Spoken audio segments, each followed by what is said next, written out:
Bravo, nitwa Jonathan, tukaba tugiye kurebera hamwe Laravel Framework, uko ushobora gukora website uyikoresheje. Tugiye gutangira twinstara Laravel dukoresheje Composer. Tugiye kwinstara Laravel ariko dukoresheje Composer. Hanyuma Composer ni dependency manager ya PHP, kuko Laravel ikoze muri PHP. Ariko mbere yo kwinstara Composer urabanza ukinstara XAMPP, hanyuma ukabona kwinstara Composer. Umaze kwinstara Composer, ufungura terminal yawe, gusa command prompt kuri Windows. Hanyuma noneho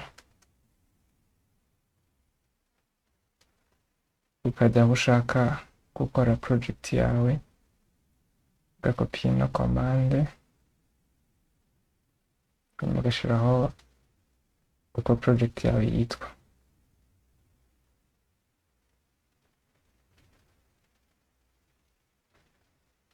Hanyuma iyo birangiye ukora cd, ukajya muri folder ya project yawe, ugahita runninga serve kugira ngo uyibone.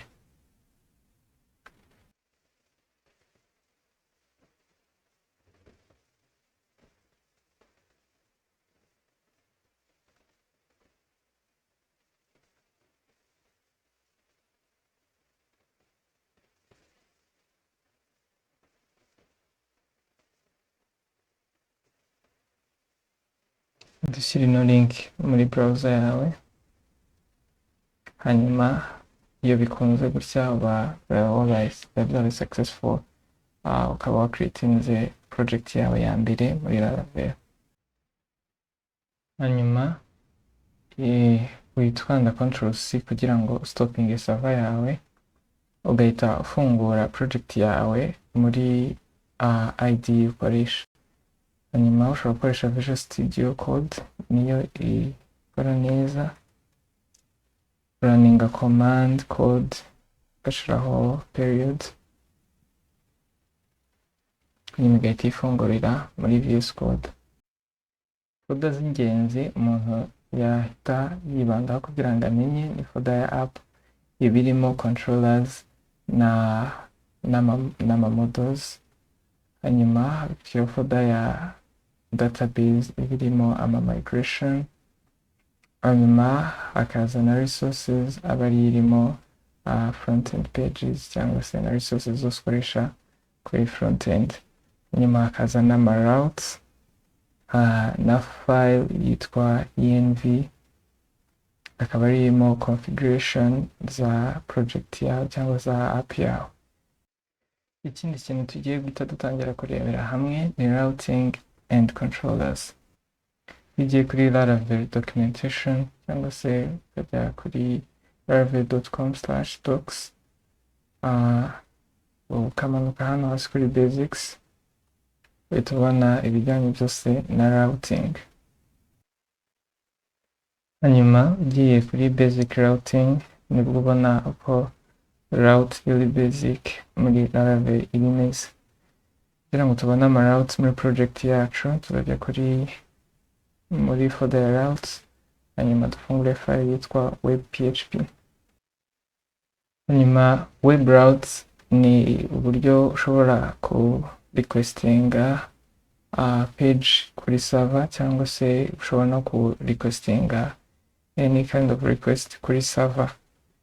Hano ni route iri basic ya slash, no kuvuga ngo iyo ugiye kuri no app yawe cyangwa se website yawe, kuno imeze ari route, nta kindi kintu kiriho, niyo yiriya route. Hanyuma uramutse uyihinduye ukavuga hello, refreshinga hano, tubona for not found, akaba aribwo ushiramo route yawe wakoze, ukabona kuyibona. Nyuma ushobora no kutaritaninga view ni nka page cyangwa se HTML page, ushobora kuritaninga text, ugasevinga, warefreshinga, uhita ubona text. Ushobora no gukoresha HTML tags.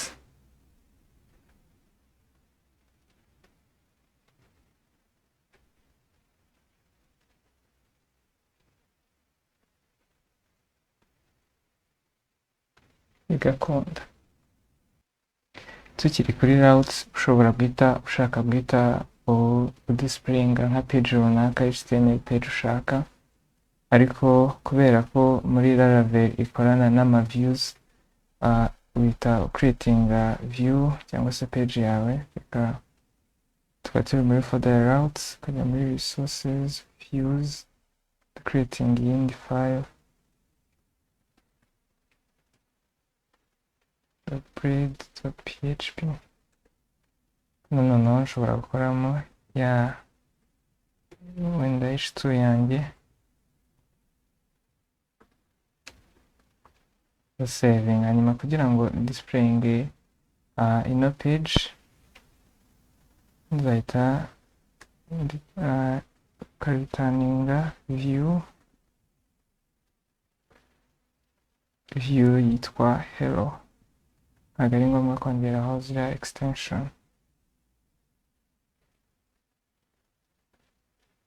nyuma ntiturefreshinga, urabona ko content zihindutse. nyuma tugiye guhita turebera hamwe controllers. Controllers ni uburyo Laravel itandukanya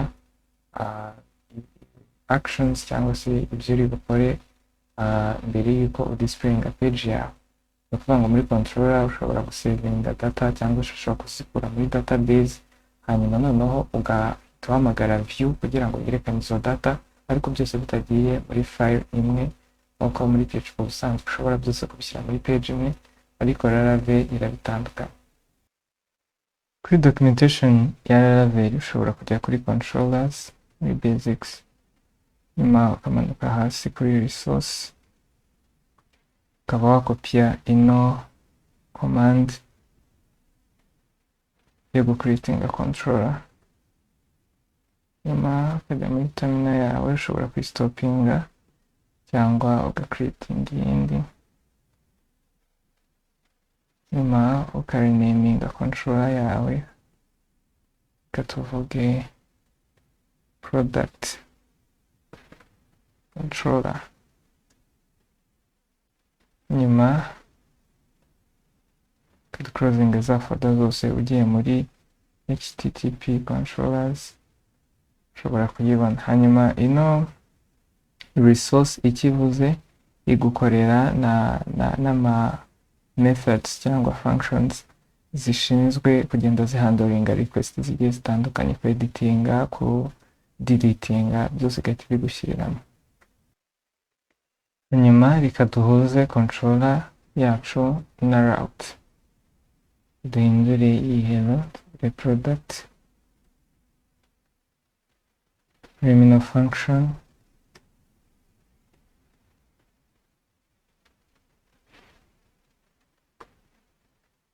iyisimbuze product controller.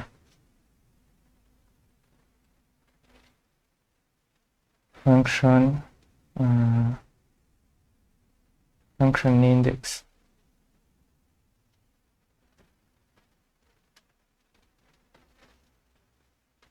hanyuma hano ndamutse nshizemo return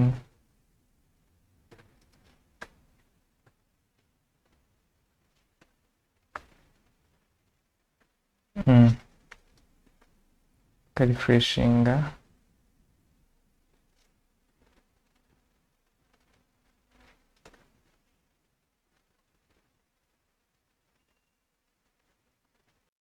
hanyuma impamvu hahita haza error yuko existinga, uhita ujya kuri web php cyangwa se aho uri kudefiningira amaroute yawe, nyuma noneho ukincludinga ino controller. nyuma iri muri app http controllers, ugahita ushyiraho izina rya controller yawe ari nayo twakoresheje hano hasi, nyuma niturefreshinga ubona ko noneho iri gukora ariko atari direct tudakoresheje function ako kanya, ahubwo igakoresha controller.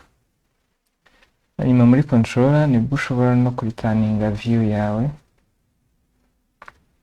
Return view hello, gahita bikunda. Nyuma tugiye kurebera hamwe ko ushobora gupasinga data kuri view yawe uzivanye muri controller. Declare variable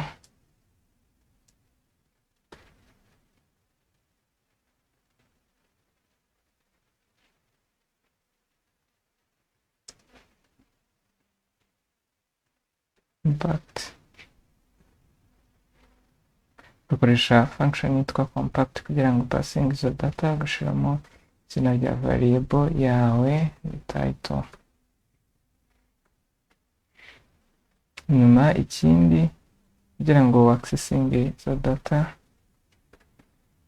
koresha curly braces, double curly braces, hanyuma ugashiramo izina rya iyo variable ushaka, nyuma bigahita bikunda. Hanyuma tugiye gushiramo bootstrap, tubanze closing zino folder, sigaze resources yonyine. Hano muri views dukoremo folder yitwa layouts, hanyuma tuyite main.braid.php. Hanyuma muri main niho tugiye gushira bootstrap. Kuri documentation ya bootstrap urakopia hanyuma ubipestinge muri main braid yawe.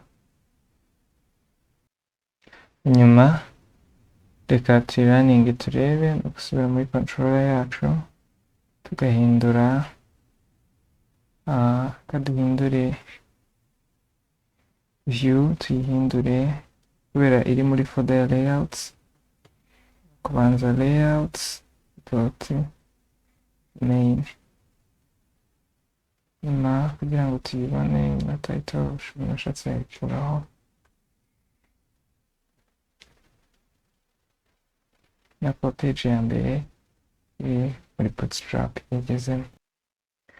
Hanyuma kugira ngo udakomeza gusubiramo nk'igice cyisubiramo, udakomeza kwandika na HTML, ushobora kuza muri body, dukoresha braid template yitwa yield,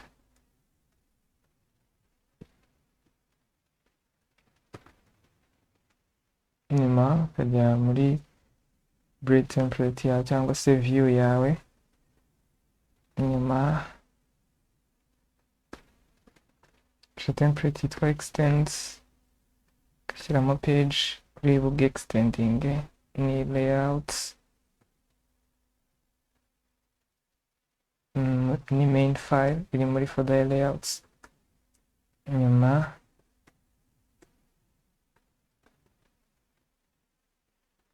ushyiramo section,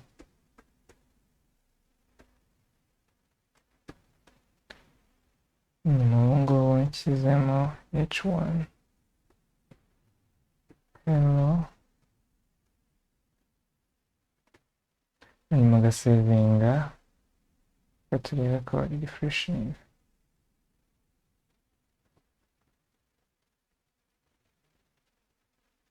Hello world. Muri controller yacu reka turitaninge view ya hello.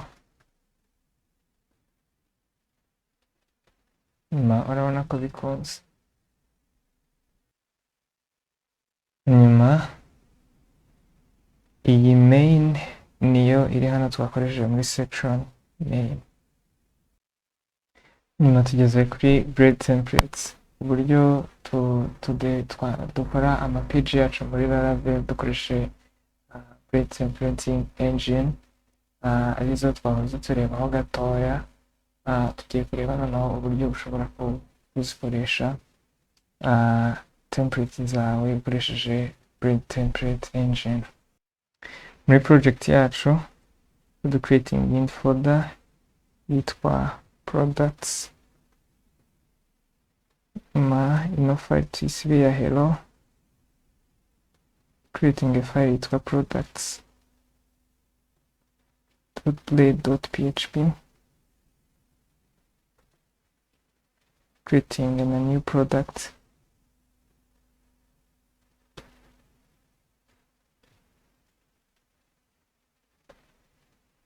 na product muri singular,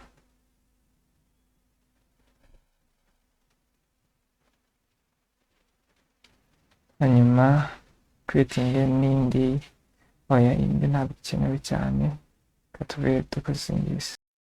Hanyuma muri products reka dushyiremo title ya products, hanyuma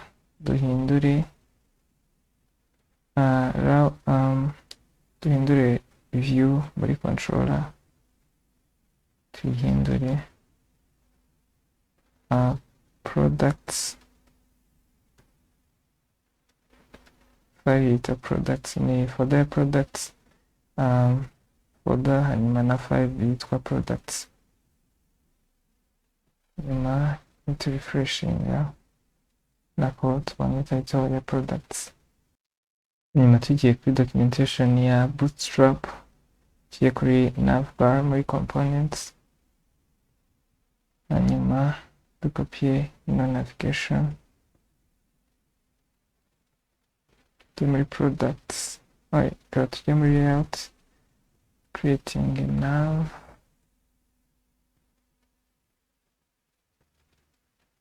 hanyuma dushyiremo ya navigation bar, hanyuma tuze muri main,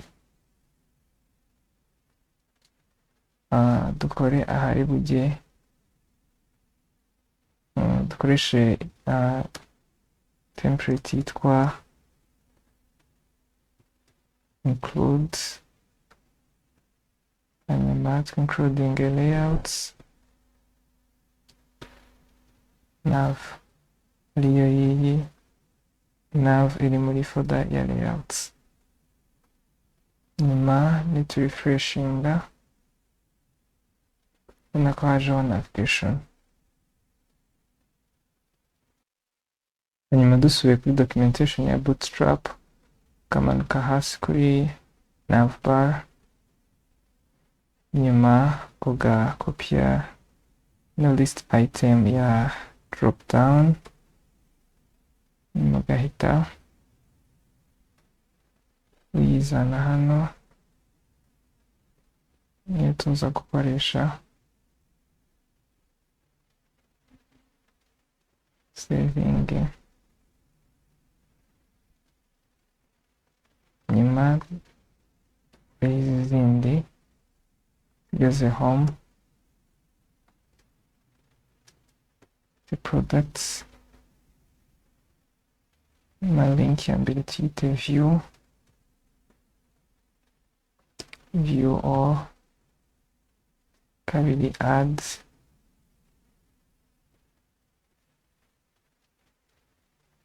tube turekeye izi ngizi.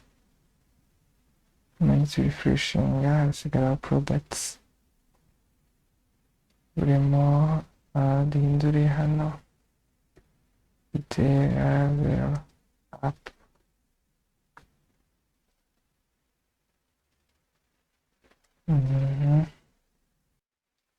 nyuma reka duhindure zino link tugire products, n'indi products new. Hanyuma turangije zino link tuhita tujya no muri router yacu cyangwa web php,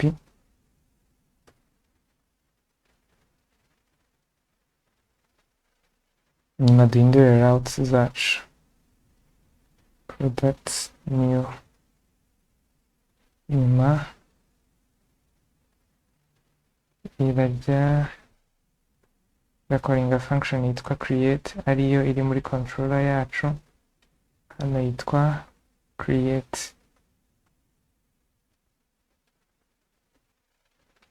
Hanyuma turaritaninga view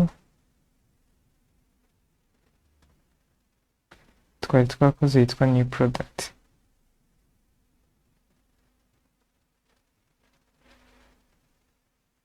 Nyuma tujya muri new product,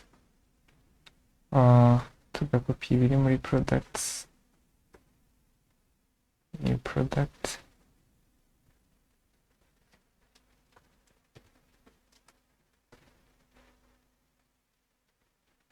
dusubire muri browser, refreshing route yahindutse, ubu ni products. Nyuma noneho nujya kuri add, ubona kujya kuri new product.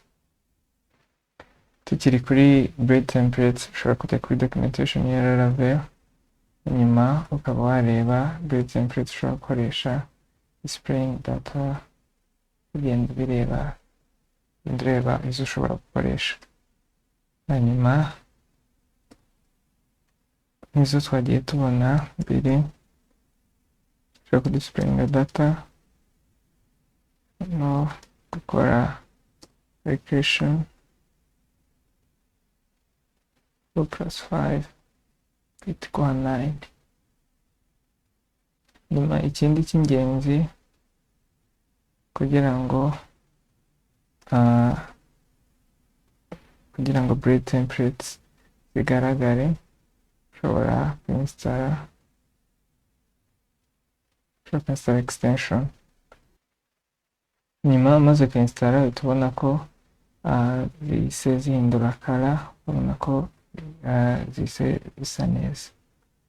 Nyuma tugiye kurebera hamwe models and migration muri Laravel. Mbere yuko dukomeza urabanza ugastartinga database server yawe kuri XAMPP, tuba turi gukoresha MySQL.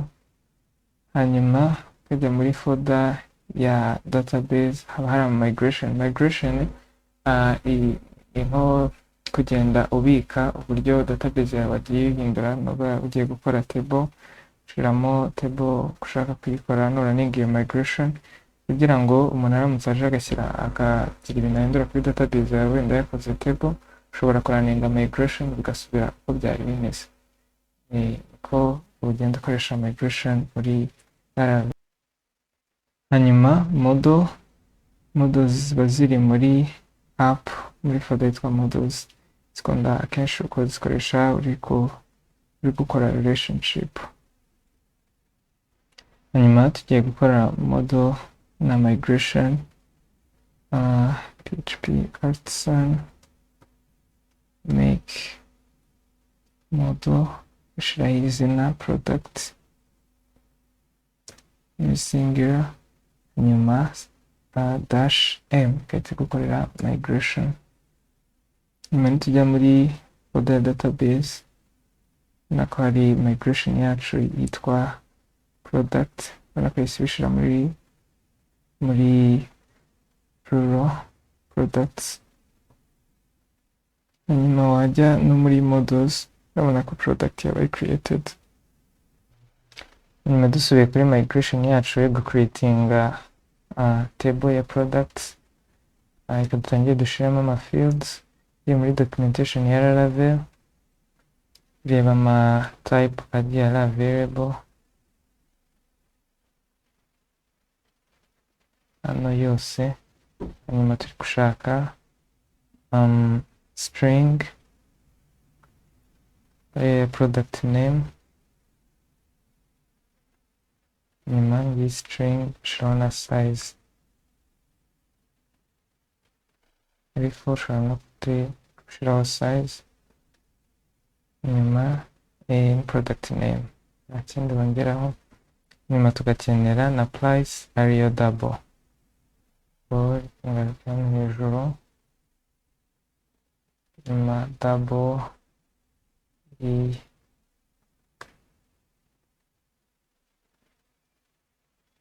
nyuma tugahindura price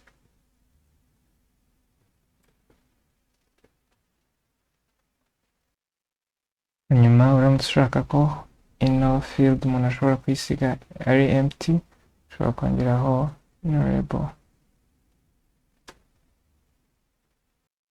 hanyuma igikurikiyeho ni uguconnectinga ino web yacu tukayiconnectinga na server yacu ya MySQL.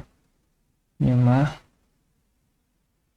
cruising amafolders yose, nyuma ukaza kuri db connection properties zayo, nyuma reka dushireho products db, nyuma creating your products db kuri server yacu.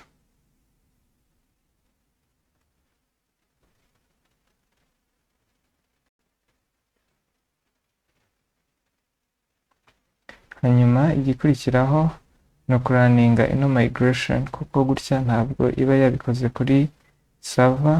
hanyuma igikurikiraho no kuraninga migration, kuraninga php artisan migrate.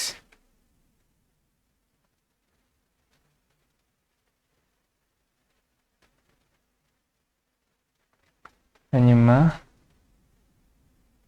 iyo isoje ujya kuri server, tujye kuri server tu refreshing reba niba yazicreatinze, tubona ko ya table ya products yaje ikaba ifite name na price. hanyuma izindi field Laravel izi gushiriramo kandi gahandoringa kumenya igihe yabaye created, igihe yabaye updated.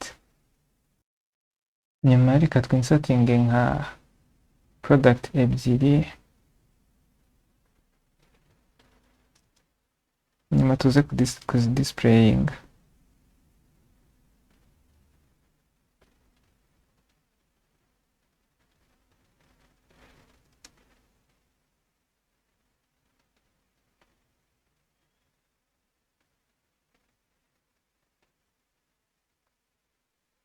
nyuma ubwo zigeze muri database, reka noneho tuzidisplaying muri Laravel, ariko tuzidisplaying muri table. reka dufate ino table,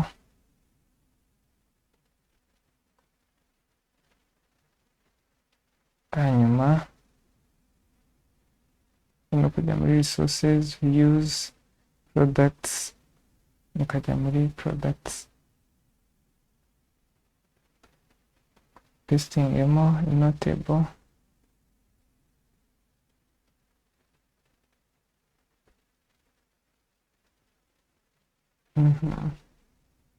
nari new kuri products, urabona ko table yajemo. nyuma reka duhindure zino columns id, tuzihindure 3, product name na price.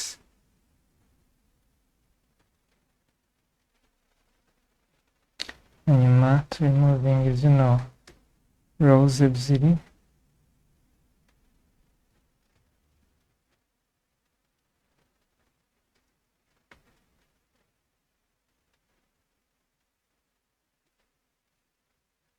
hanyuma turashaka ko zino data ziza ziri dynamic.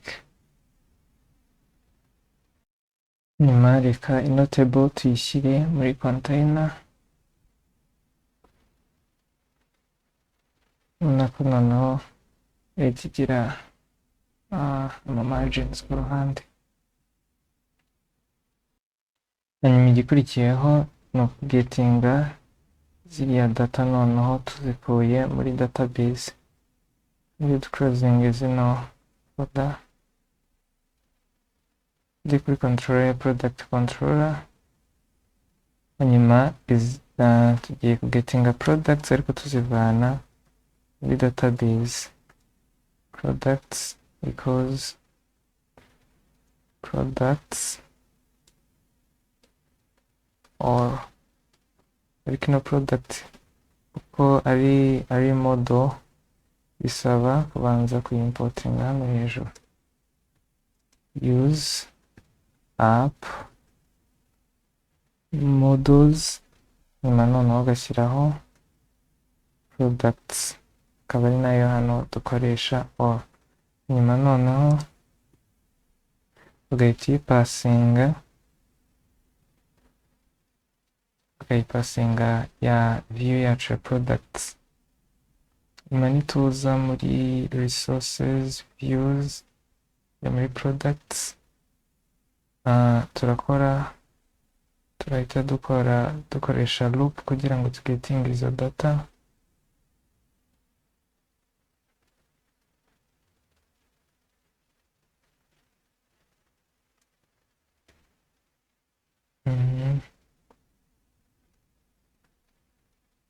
Nyuma reka dukoreshe for products,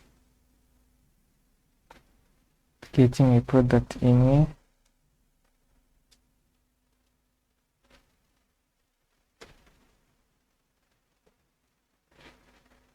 and for each.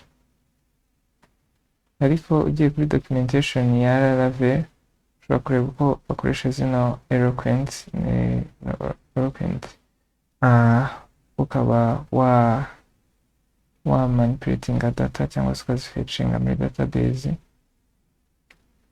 Ugenda ubibona uko ugetinga data turi gukoresha amaquery bisanzwe, ubu mu buryo bworoshye ugetinga data where na za ordering cyangwa se ukarimitinga data n'ibintu byose no gusortinga. Hanyuma turahita duhindura ahangaha tubigire dynamic. Ahangaha ni product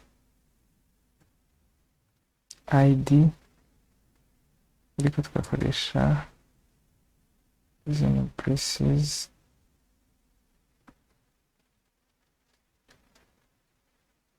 Column ya mbere ikaba name nkuko biri muri database,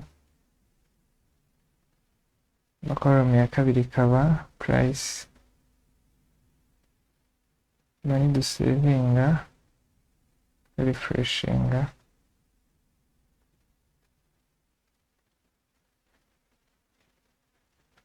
product model iba yanditse muri singular, model ni product. Refreshinga noneho product not found controller,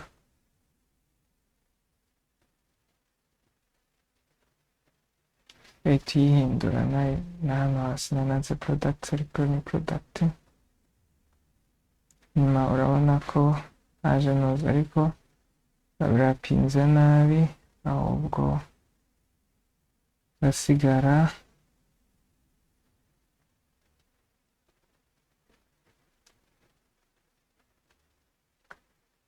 kino gice gusa, ikindi gice tukijyane hasi.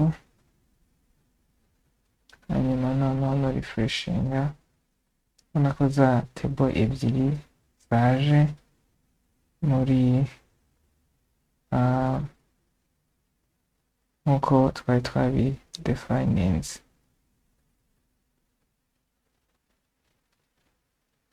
Hano noneho ko zije nkuko ziri muri database. Nyuma noneho reka turebe uko dushobora kwadinga data nabwo dukoresheje website yacu cyangwa app yacu. Tugiye kuri bootstrap tukopiye zina form, nyuma mbere yaho tukopiye zino bread templates ni products zirimo nyuma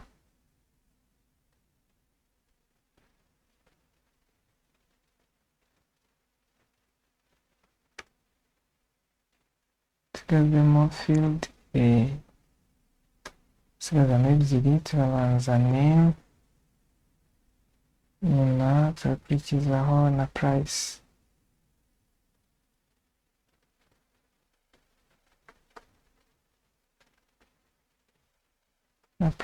Ariko type ni text,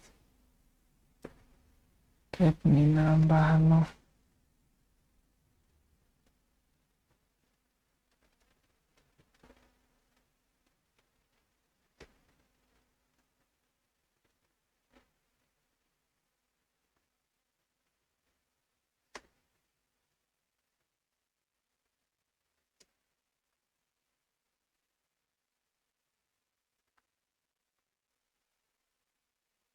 nyuma nitujya kuri add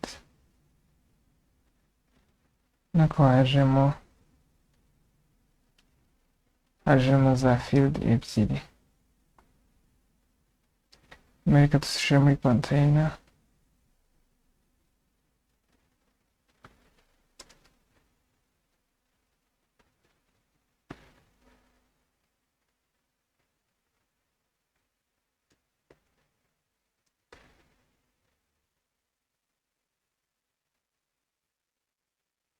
Nubwo ari bimwe ariko no gutestinga niba ushaka ko bisa neza wagenda ubya editing my h2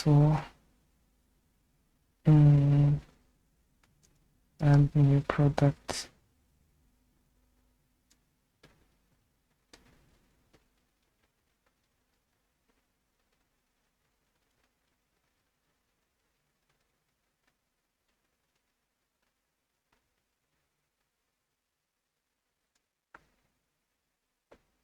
Then kuri products dushyiraho title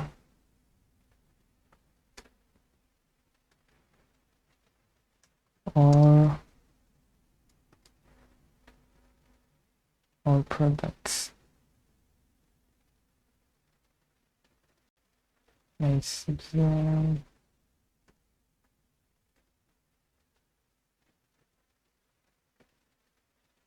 Nujya kuri view all products, nyuma kuri form yacu reka twongereho buto ya submit, dushireho na form submittinga kuri products.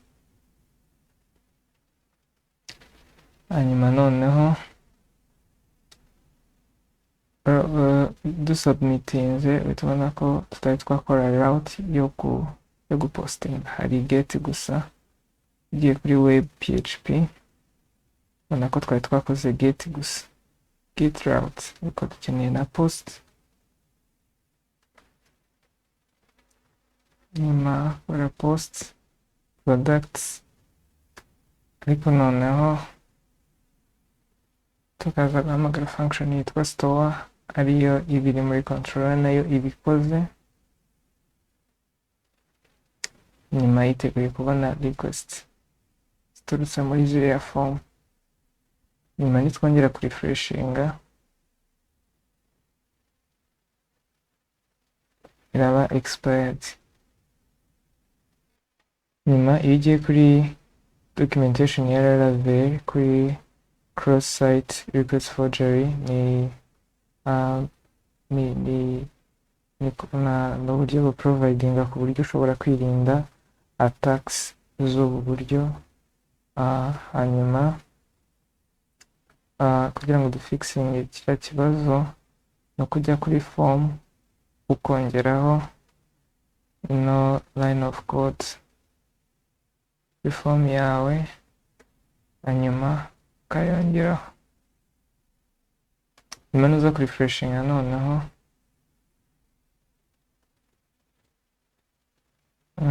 biracyarimo keka nta savinze.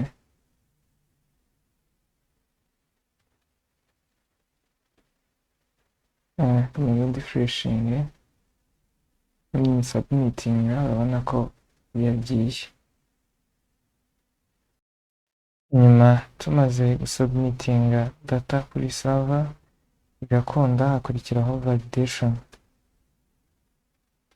Nyuma validation muri Laravel iroroshye, ufata request yawe ugakoresha no function twa validate, ugashyiramo field zawe ni price na name, zigomba kuba ariko zitwa name, price,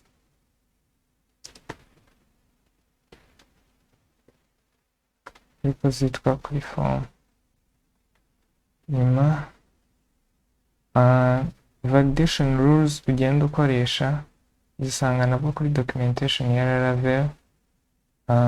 Iyo ugiye kuri validation ushobora kuzibona, hanyuma iziri available zose validation rules ziba ziri kuri na documentation yabo. hanyuma noneho nisubira kuri form yacu ngasubmitinga, urabona ko iyi preventinga ihita yongera ikayigarura, ntabwo izakira ihita igaruka kugira ngo mbanze filling data. Nini ntangira kwandika wenda products 3,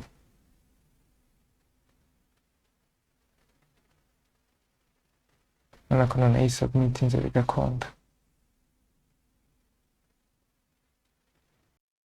Hanyuma tumaze kuvalidatinga dushobora noneho guhita ducreatinga product yacu, kora variable new product. Iyi product igomba kuba ari ino class ya model, so muri models product ariyo iyi ngiyi importinzemo hano, noneho uvuga new product, hanyuma product name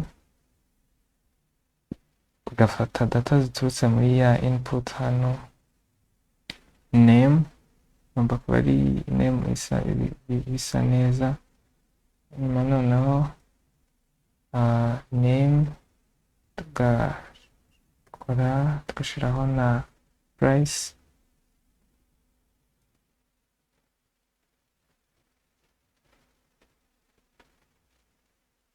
ari iri hano name price. Nyuma noneho ikiba gisigaye cya nyuma no gusevinga product na product save. Hanyuma ntabwo hano twakongera kuvuga ngo return view ngo twongere tuzane view, ahubwo ushobora kuvuga return redirect, mugashiramo route ushaka, ahandi products. Noneho dusubira hano turashiramo product 3, hanyuma urabona ko product 3 igiyemo. Testing dushobora no gushiramo product 4,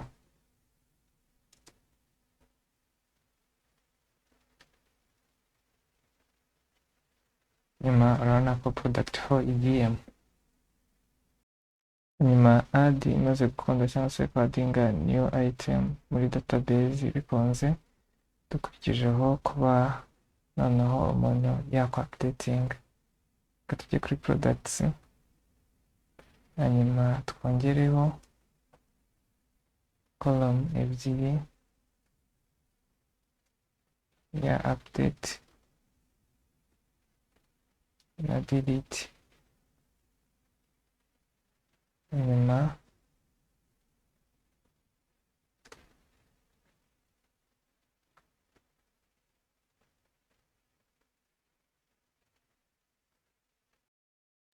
reka dukore link yo updatinga, dukore niyo deleting. Updatinga no kujya kuri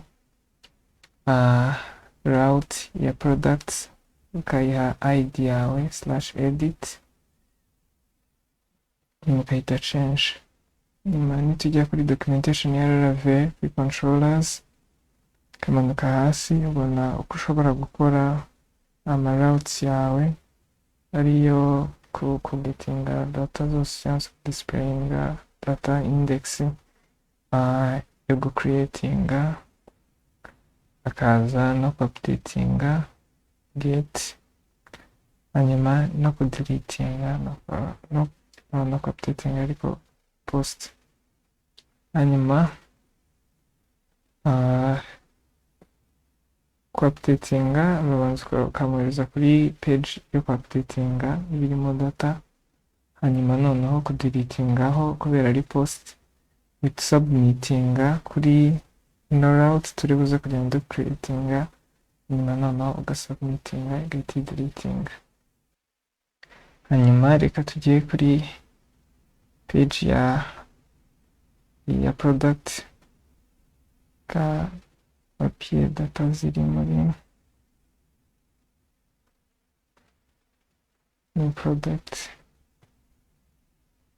noneho change hanyuma reka tukopiye change this product gashyiraho name, nyuma hano naho value shyiremo name na price, value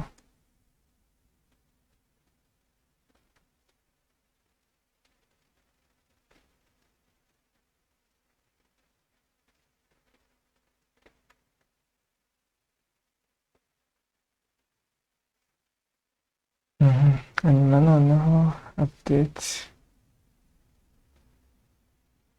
ariko form iraza kubijya kuri iyi ID yaho submitinga,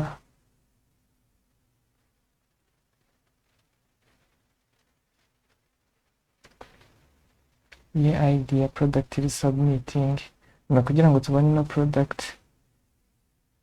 ni ukubikorera muri controller tukabona kuyipasinga ino view. Nyuma tugiye muri controller turashaka no function yitwa show yakira ID, nyuma noneho tukore variable product magare ya model product find tuye ID umuntu araba yapasinze muri route ariyo iri hano product ukaya ID edit, nyuma iyo ID niyo turi buze accepting hano dusearchinge, hanyuma turitaninge view ya product ariko muri single product, hanyuma passing data compact product, nibwo noneho return view compact return, nyuma nibwo noneho hano muri product no variable irabiri visible cyangwa se na product irabiri visible muri no form. Ariko ibi byose ubikoze utarabi connectinga kuri route ntabwo byakunda, niyo mpamvu turi bubanze guconnectinga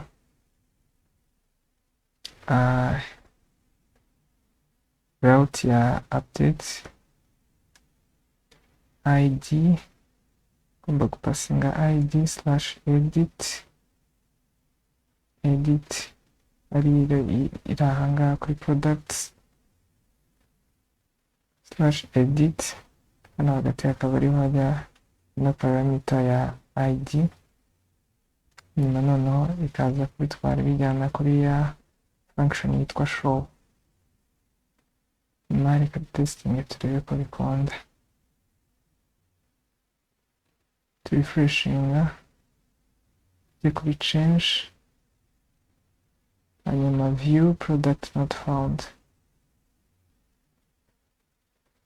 nuko tutashyizeho folder ya products product. Noneho dusubira inyuma tukayikolinga, ubona ko hejuru kuri title byakunze, ariko nakoze error nshira attribute ya value ahatariho, ahubwo igomba kujya kuri form,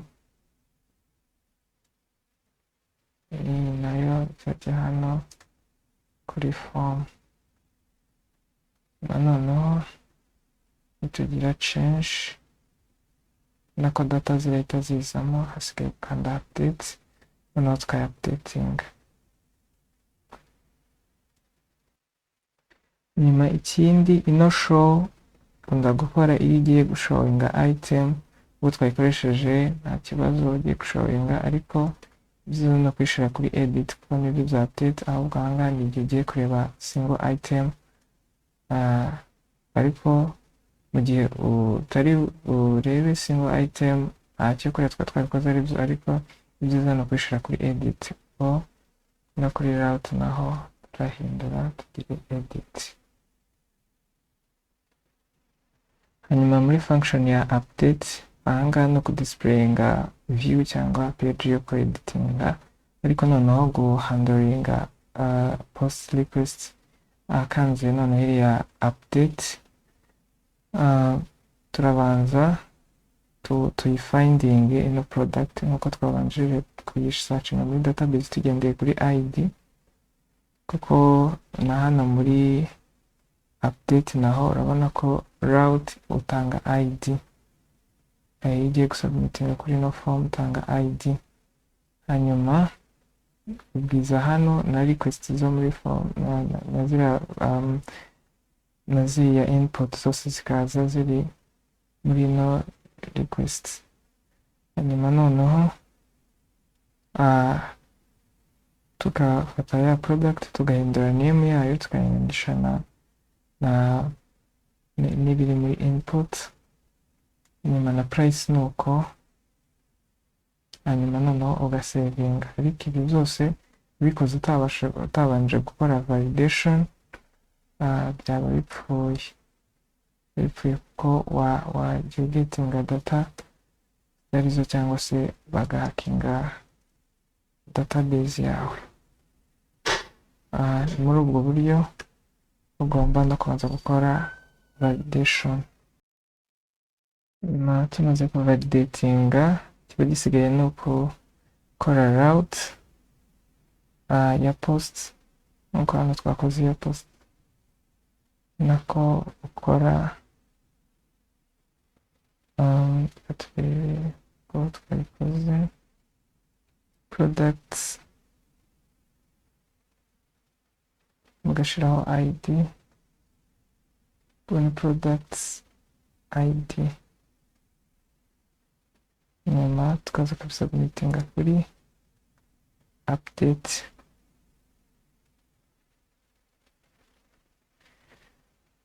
Nyuma reka testing turebe ko bikunda, ariko nyuma yaho namara kubikora bigakunda ushobora no gukoresha return back ugasubira kuri route wari uvuyeho mbere.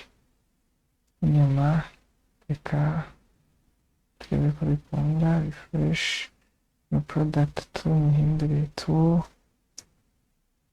update,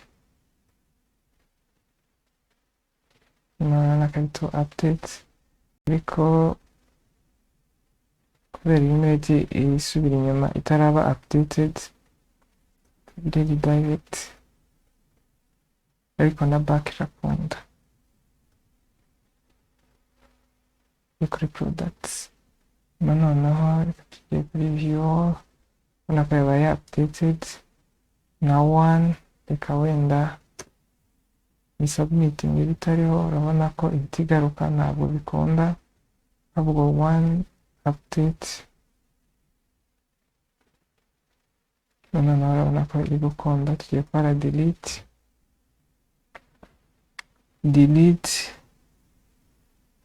nayo ni gukora form,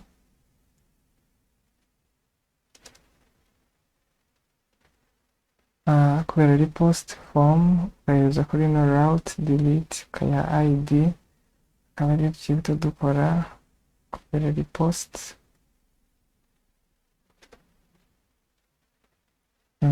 Delete ukayiha id, hanyuma turaba turimo turahamagara function ya delete, niba atari destroy ni destroy.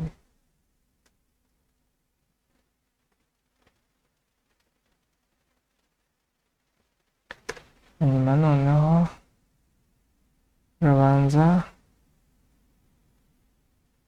ugasearchinga product muri database ko ihari, nyuma noneho ugahita uyideletinga.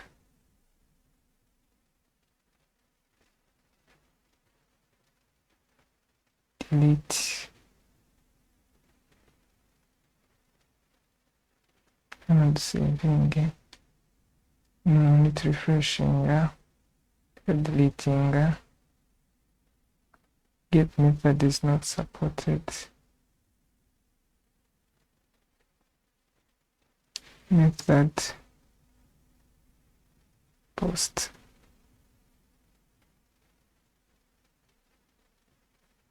nyuma noneho nitudilitinga refreshinge neza,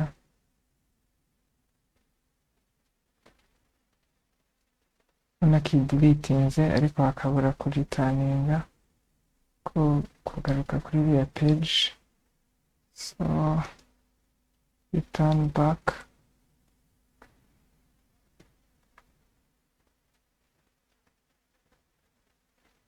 noneho reka turefreshinge, urabona ko yagiye. nitudilitinga nanone n'iyi nayo iragenda, delete nayo ikaba irakunze.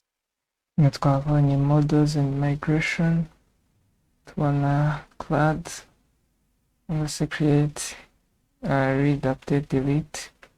Nyuma tugiye kureba authentication and authorization. Kuri documentation ya Laravel ujya kuri starter kits, nyuma kujya kuri installation, hanyuma nukopiye no command ya composer, hanyuma ukayipastinga muri terminal yawe, yarangira ukaraninga n'izi ngizi zikurikiraho. hanyuma umaze kuraninga zino command zose, ariko ukamakinga sure ko hano harimo n'iza npm, ugomba kuba winstalinze Node.js, ukayidownloading ukayinstara, hanyuma ubona gukoresha zino command za npm. hanyuma zose zimaze kurangira yabaye successful. iyo ugiye kuyiraninga ukoresha php artisan server, nuko nafunguye terminal ebyiri, imwe ikaba iri kuraninga, indi akaba ari ndi gukoresherezaho, ndimo ndakoresha ibindi. hanyuma kugira ngo turebe niba yakunze, tuza ukajya kuri login, ubona ko login hari, ushiramo email cyangwa se ukajya kuri register, ukaba wafilingamo credentials zawe, hanyuma ukaloginga in. uramutse ugiye kuri products,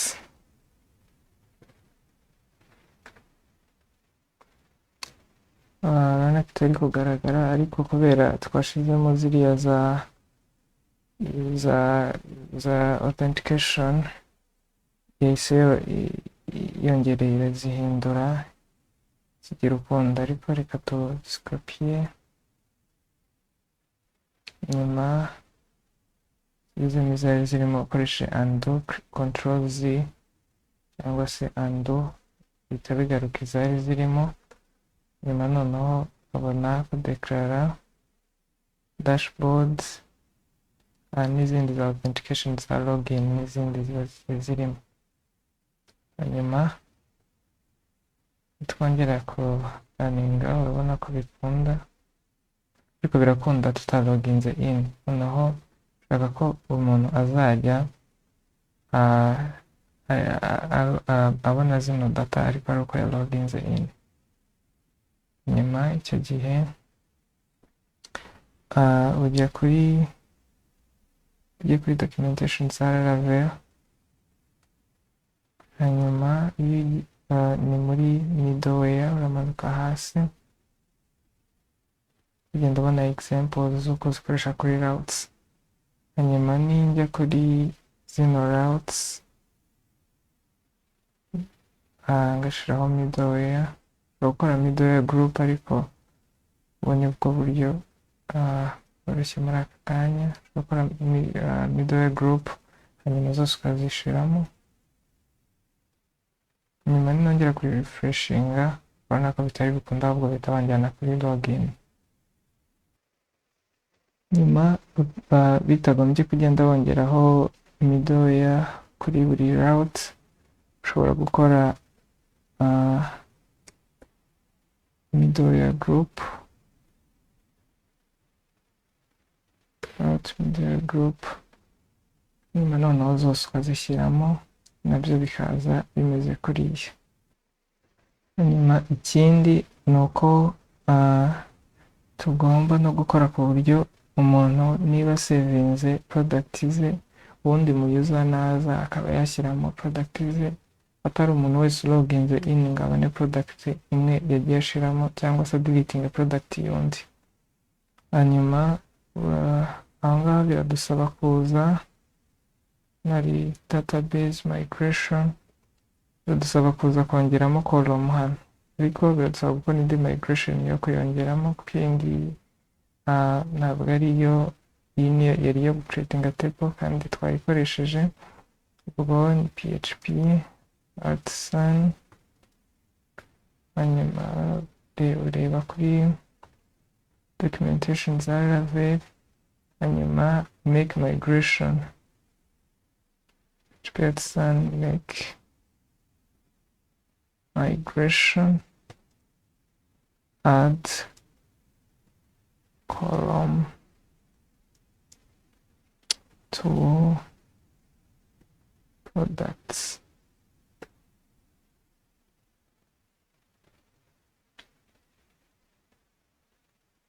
Nyuma noneho kuri no documentation igiye kuri create column, uhita ubona uko uhita ushiraho column yawe iri buze gucreatinga muri table runaka. Nyuma yarangiye add column, urabona ko yise inamenya na table igiye kuyadingaho ni kuri product. Hanyuma noneho reka dushiremo column, ariko ntabwo ari iyi column turi bukoreshe integer, ahubwo ni foreign id.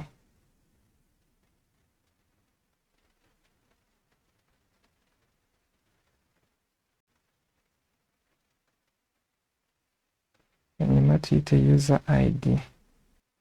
Hanyuma noneho kuri no function ya down ushiraho migration yo kudropinga column, kugira ngo mu gihe waba uraninze ugashiramo ino column bigateza ikibazo, aricyo kiza cy'ama migration, ushobora kongera ku runninga migration moving no migration yo kwadinga column, hanyuma noneho ikabisubiza uko byari bimeze ariko gukuramo ino column yari igiyemo.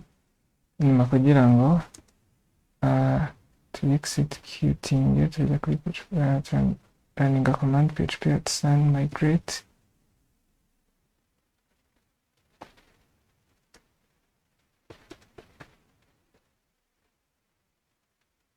nyuma noneho turebe muri database niba byahindutse.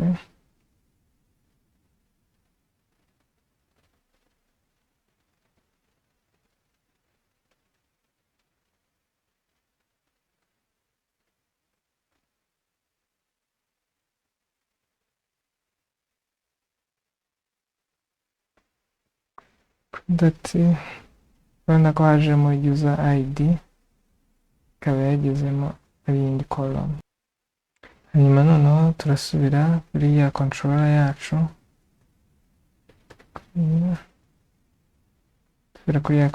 yacu, migration to saving. Nyuma noneho arareba product yashizemo, cyangwa reka product zose zirebe, ahubwo najya gucreatinga turashaka no kuza gushiramo ino uyu user kuri ya column twari twadinze, kuri ya field twari twadinze, ariko turi buze gukenera auth kugira ngo tubashe accessing user wa loginze in. Hanyuma ubwo no kuvuga product user id irangana na auth id, ni id y'umuntu wa loginze in, kugira ngo turebe niba ari byo koko. Reka kugira ngo itaninge dashboard reka ahubwo returning id, reka refreshing the registering register.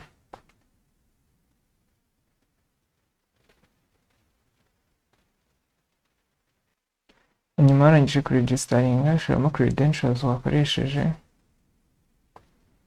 urabona ko wa loginze in, ariko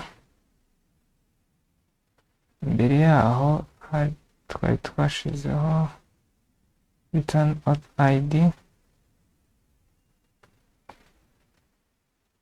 twari dushyizeho, murabona ko id yanjye ari 1. iyo ugiye kuregisitaringa, nagiye kuregisitaringa nayindi, ukabura uko uloginga out, urongera ukabirivasinga, ukabona kongera kubikora. Nyuma ubungubu tumenye ko iri accessible. Hanyuma niyo turi buze kuza gushira hano iyi saving, hanyuma aha ni mu gihe ari kuyicreatinga. Update agomba ku updatinga ari uko ari nyirayo, bo akwiriye kuupdatinga. No kuvuga ngo checkinga if auth id ingana na if condition tuyishyira hano hasi tumaze kubona product ingana na product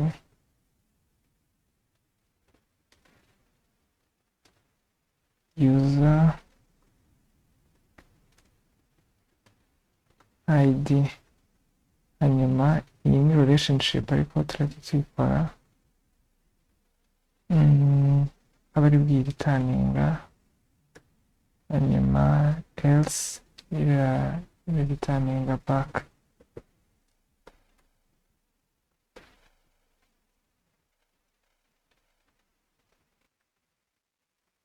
Hanyuma ibi ni nabyo turi bukore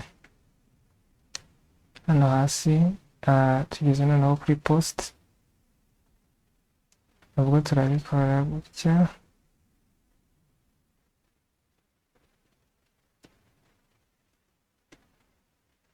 Nyuma noneho igaruke kuri products, ariko ita-updatinze cyangwa se itagize icyo ikora. No kuri delete naho nuko turi deleting, ariko mu gihe ari product washizemo nibwo iri bubikore. Dusavinge, dukurikizaho relationship zikorera kuri models. Savinge, to closing n'ama folder.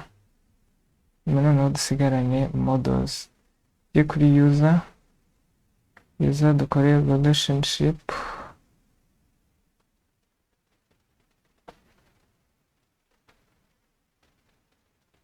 ariko turabanza mbere yo gukora relationship twincluding product, model ya product ko turashaka kuyiconnectinga na product.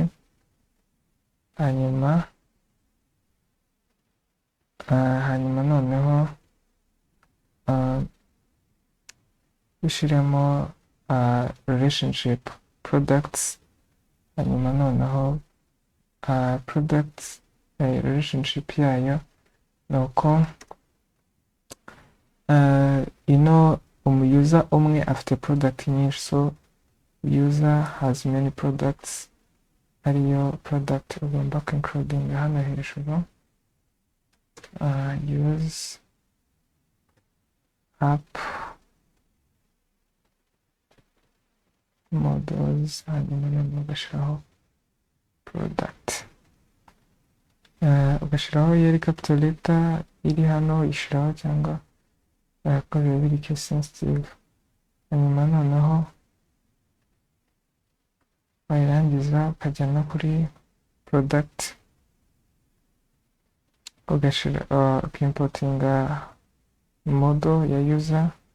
Hanyuma noneho naho ukayikora.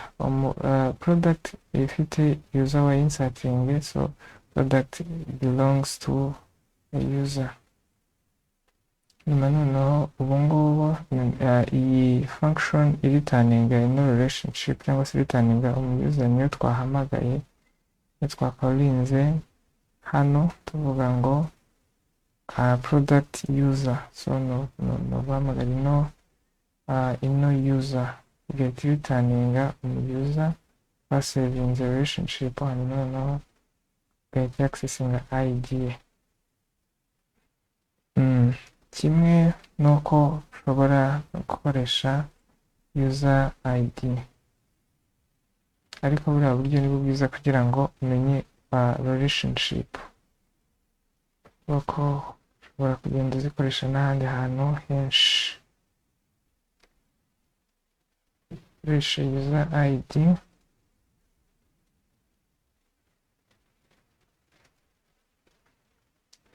user id nyuma kugira ngo ducekinge ko relationship iri gukunda, tujya muri products,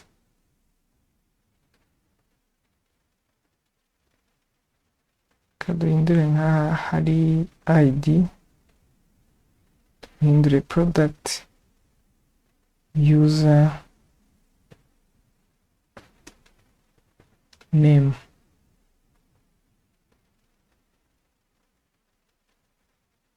Nubwo loginze in ushobora kujya kuri products,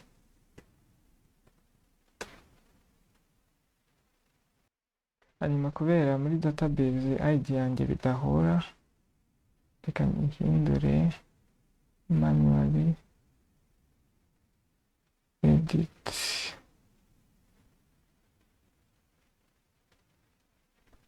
one name editing one. nyuma noneho ndakeka refreshing, noneho urabona ko relationship irakunda. Niko ukora relationship muri Laravel, ariko reka dusubizeho id. nyuma noneho urabona ko bikunda.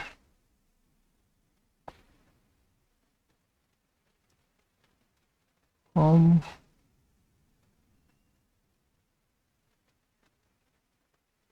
kuri navigation bar, layouts, main, nav, navigation, tishyire kuri root, hanyuma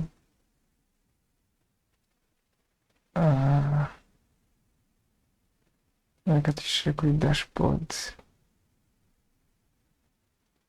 no refreshing,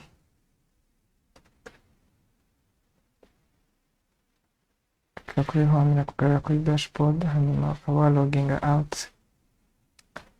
Iyi page nayo ziba ziri muri auth, muri folder ya auth, so ugenda uzihindura ukazicanginga ukazigira kugeza nubwo zanditse mu components, ariko ugenda ubyeditinga bigakunda. Isigaye noneho igiye kuri products,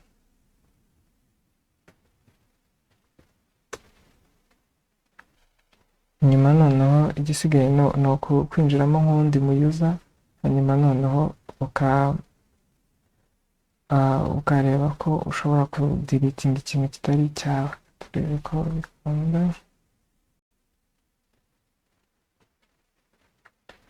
Ni ukuvuga ngo urajya kuri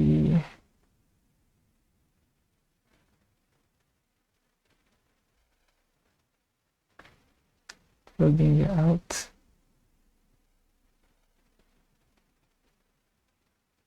logout igahita kuri index ikayibura, kuri route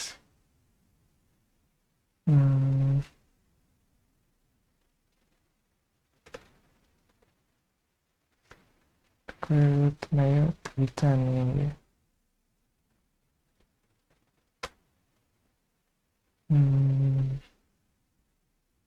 Tujye kuri welcome.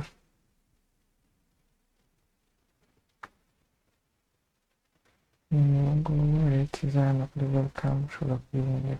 Nyuma login register, ukaregisitaringa undi mu user. Maze kuregisitaringa, ukajya kuri products.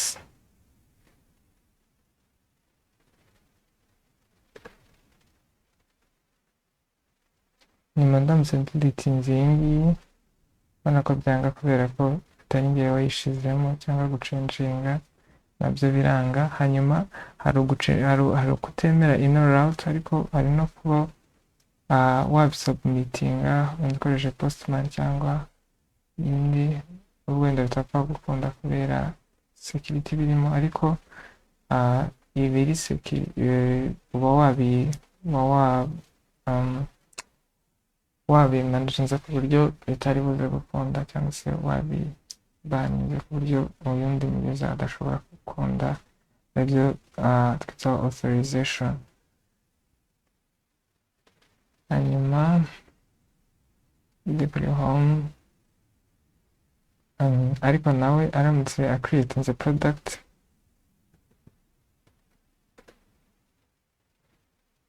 add product for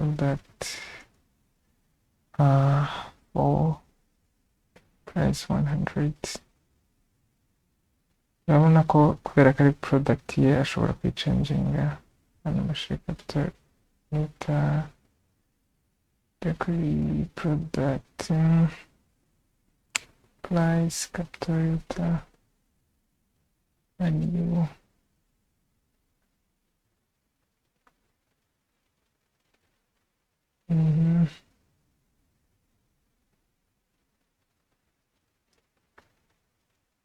change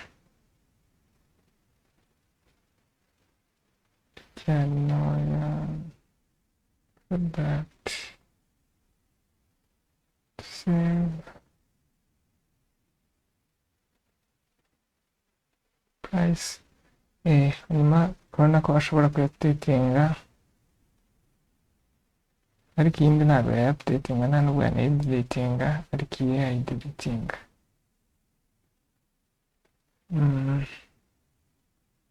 nyuma iyo akaba yari authentication na authorization. Mwakoze cyane gukurikirana iri somo.